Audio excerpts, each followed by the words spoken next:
Côte d'Ivoire, mort de Guy Robert, témoignage d'un rebelle proche de Koné Zakaria depuis Vavois, né à Fakobli, dont le père fut un instituteur.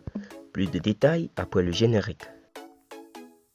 Avant de commencer, n'oubliez pas de vous abonner et d'activer la cloche de notification, car cela va vous permettre de ne plus manquer les prochaines vidéos.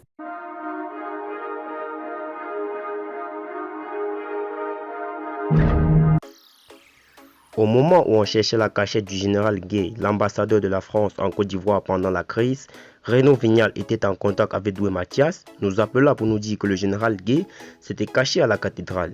Habillé en tenue militaire foncée, béret rouge, comme des commandos gendarmes, nous avons forcé le prêtre pour prendre Gué caché sous des cartons de Bible dans un magasin. Il fallait le voir en train de supplier. Quelle promesse ne nous a-t-il pas fait? Nous, on avait des ordres très clairs. Il fallait l'éliminer parce que lui seul pouvait empêcher Alassane Dramane Ouattara de devenir un jour président de la République de Côte d'Ivoire. Nous pensions en ce moment précis à avoir reçu notre coup d'État. On élimina d'une balle dans la forêt de la clinique qui est située vers la chronique Pisam. C'était en présence de certains journalistes français dont Jean Hélène.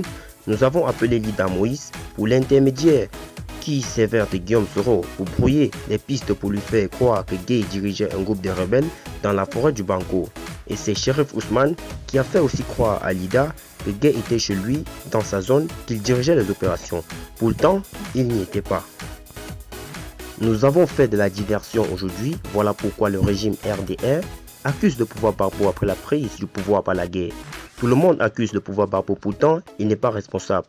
Le rôle joué par Mabri, qui a été ministre des Affaires étrangères de Ouattara après comme récompense avait été contacté par les projets Ouattara de convaincre Guy Robert qui était à Guesseau de situer le congrès de leur parti UDPC et l'élection de la présidente des femmes de l'UDPCI avant le 19 septembre, ce qui obligeait Guy à demeurer à Abidjan.